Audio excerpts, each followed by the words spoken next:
আসলে কোনোদিন ডাইনি দেখিনি তো, তাই তোমাকে দেখতে এলাম। আমি ডাইনি না গো, শুধু আমার একটা হাত বেশি হয়ে গেছে। এসব কি আর সাধারণ মানুষের থাকে গো? তুমি আসলে বুঝতে পারছো না। তবে শুনেছি মানুষ অপঘাতে মরলে ডাইনি হয়, তা তুমি তো জিন্দা ডাইনি। ওরে বাপরে, কি ভয়ঙ্কর ব্যাপার!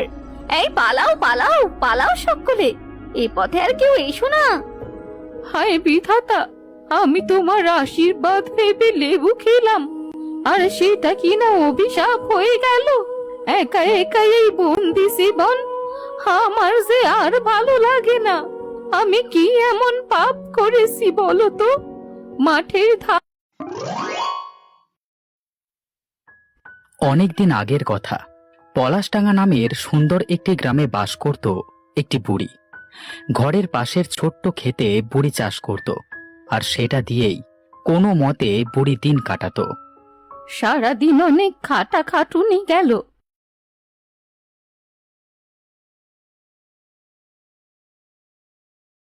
এবার একটু খেয়ে নি বাপু, আর যে খিদেই চলতে পারছি না।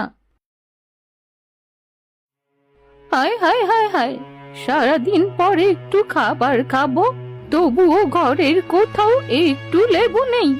এবার আমি কেমন করে খাবার মুখে দেব? লেবু ছাড়া যে আমি একটুও খেতে পারবো না।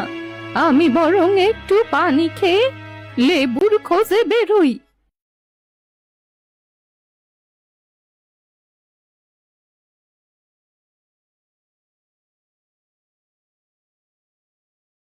ভুবন বাবা, ভুবন, ঘরে আসো। আরে বুড়িমা, তুমি এই অবেলায়? কিছু কি হয়েছে? না বাবা, সব কুশল মঙ্গল। তোমার ঘরে কি একটু লেবু হবে? না গো বুড়িমা, বাজারে লেবুর চড়া দাম। তবে তুমি যদি চাও, এক টুকরো মাছ দিতে পারি।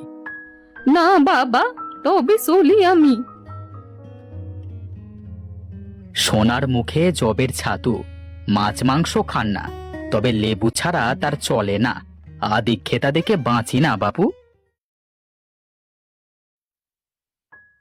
আরে বাহ, বিধাতা চায়নি এই বুড়িটা না খেয়ে থাকুক, তাই হয়তো আজ স্বয়ং তিনি এই লেবুটা রেখে গেছেন।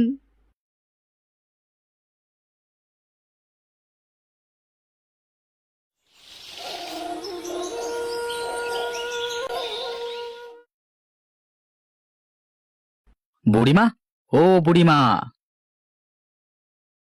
এই তোমার জন্য এই চুনো মাছগুলো এনেছি। নাও, চুনো মাছের টক করে খেও। ও কি বুড়িমা, তুমি কাঁদছো কেন? কি করব বাবা, এই বুড়ি বয়সে আমার কপালে এই লেখা ছিল। কাল একটা লেবু কুড়িয়ে পেয়েছিলাম, ওটা খেয়েই আমার এই অবস্থা। দেখো বাবা দেখো, আমার 3টে হাত হয়ে গেছে। ওরে বাপরে, এ যে ডাইনি! ও মা গো, বাঁচাও!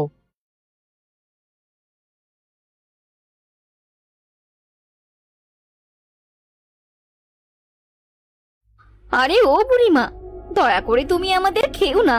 আসলে কোনোদিন ডাইনি দেখিনি তো, তাই তোমাকে দেখতে এলাম। আমি যাইনি না গো, শুধু আমার একটা হাত বেশি হয়ে গেছে। এসব কি আর সাধারণ মানুষের থাকে গো? তুমি আসলে বুঝতে পারছো না। তবে শুনেছি মানুষ অপঘাতে মরলে ডাইনি হয়, তা তুমি তো জিন্দা ডাইনি।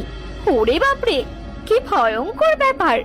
এই পালাও পালাও পালাও সকলে, এই পথে আর কেউ এসো না। হায় বিধাতা, আমি তোমার আশীর্বাদ ভেবে লেবু খেলাম, আর সেটা কিনা অভিশাপ হয়ে গেল। একা একা এই বন্দি জীবন, আমার যে আর ভালো লাগে না। আমি কি এমন পাপ করেছি বলো তো? মাঠের ধানগুলো পেকে গেছে, কিন্তু কেউ যে কাটতেও আসবে না। আমি বুড়ো মানুষ, ধানের এত কাজ কি আমি করতে পারি?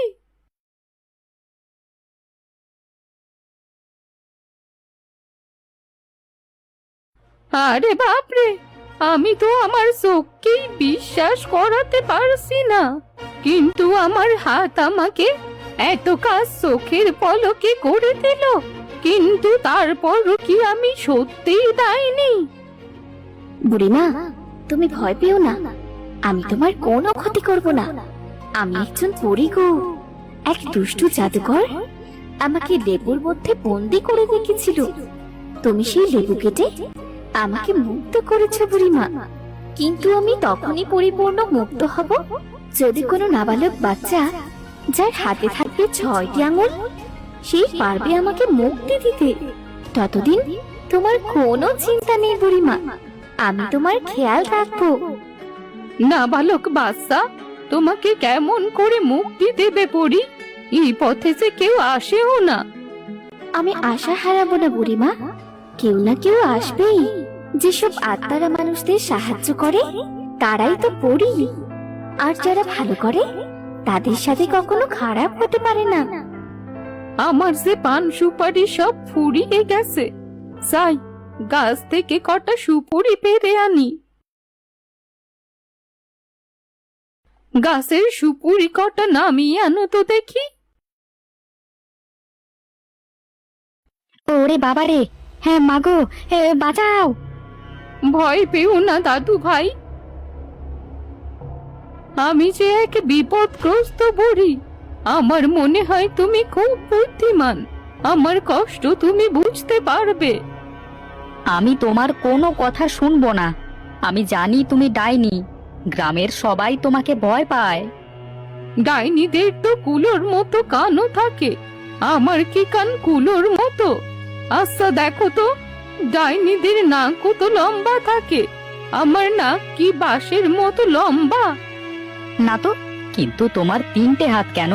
আর একটা হাত আপনা আপনি এত লম্বা হলো কেমন করে?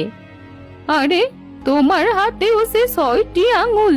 কোনো কিছু অতিরিক্ত থাকার মানে এই নয় যে সে রাক্ষস, বরং এটা বিধাতার বিশেষ উপহার।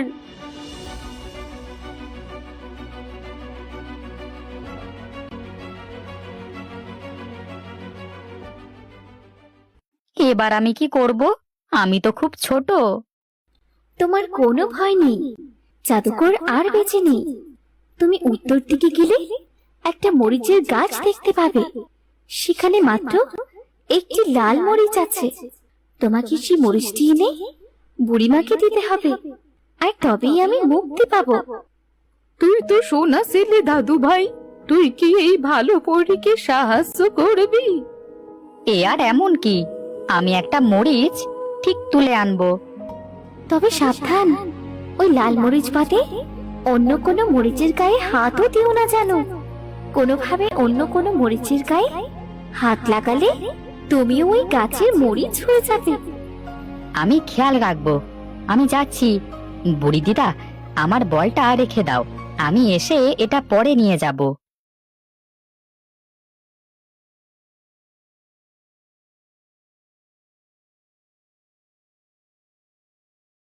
হ্যাঁ, হাঁপিয়ে গেছি। ইস, কতটা পথ চলে এলাম, কিন্তু কোনো মরিচ গাছ তো দূর। আমি সাধারণ একটা ফুলের গাছও দেখতে পেলাম না। আমি কি ফিরে যাব? না না, আমি তো সাহসী ছেলে, আমি তো মরিচ নিয়েই ফিরবো। বুড়ি দিদার সব কষ্ট আমিই দূর করব।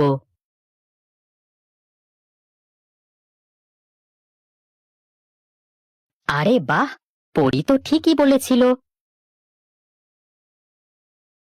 এই যে তুলে নিলাম লাল মরিচ, এবার জোরে হাঁটা লাগাই।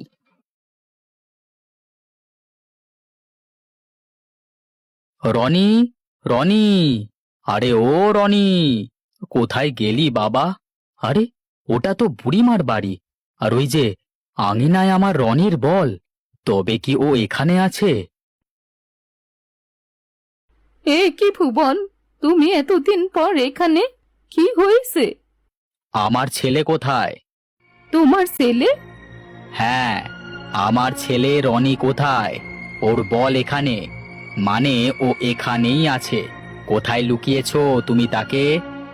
ওকে তো একটা কাজে পাঠিয়েছি, ওর ফিরতে সময় লাগবে বাপু।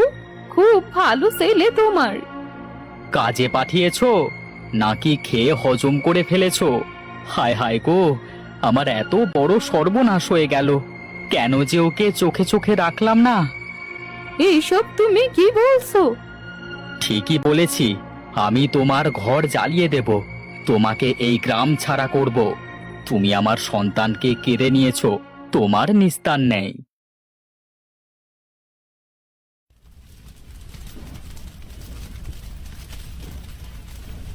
এই তুমি ভুল করলে। এবার আমি যাবো কোথায়? কি খাবো আমি? বুড়ি দিদা, এই নাও তোমার লাল মরিচ, আর আমার বলটা দাও। আরে এত সব কেমন করে হলো? বাবা রনি, তুই এসেছিস? চল, এখানে এই ডাইনির কাছে এক মুহূর্তও নয়। চল, ঘরে চল। দিদা মোটেও ডাইনি নয় বাবা। আমাকে জ্ঞান দিতে আসিস না, তুই অনেক ছোট।